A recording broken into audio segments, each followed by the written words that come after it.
hawu asingadlulwa yinja ngeke uhlangane nenje idakiwe ngoba ine assignment yayinikwa umdali ukuthi wena uzogada la ebusuku makuthi khwasha nje ngasesangweni khonkotha besalele lapha i-assignment yanikwa inja ukugada into ethi khwasha ezoganga la ekhaya manje uzogada kanjani edakiwe yabona ingulube idle yonke into nje idla yonke kodwa ngeke uhlangane nengulube idakwe iwunga idla iglue awuyiphakele nje iplate leglue uyinike kubona ingulube nje ubidla yonke into izoyidla iglue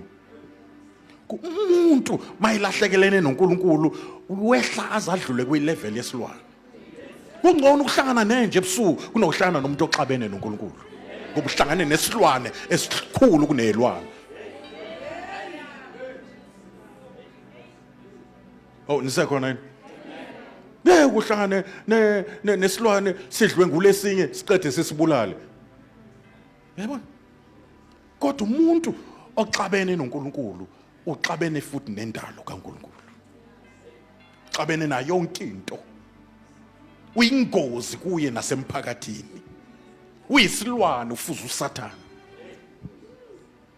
until uJesu azafike a-intervene uyaqala umuntu abe umuntu angabe isilwane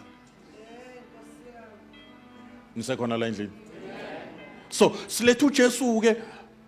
ongezile ukuzothi zama ukusindiswa ozothi yizani kimna nonke nikhathele athi woza sibonisane noma izono zakho zibofu noma zibende noma wakhipha izizwe ezu50 woza ngizele kona lokho angizelanga abalungile ngizela ababi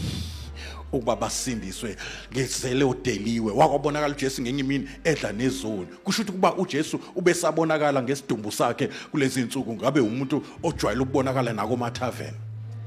ehle nezoni lapho etshela ngombuso wasezulwini ithi ngizekini ngizofuna nokusindisa okulahlekile okucwile ezinkambeni zikaFaro ngizosindisa amantombazane alahlekelwa yimilo ngizobuyisa idignity kumuntu omnyama awunezwa ngoba kunenkazimulo ehambayo mawungena uNkulunkulu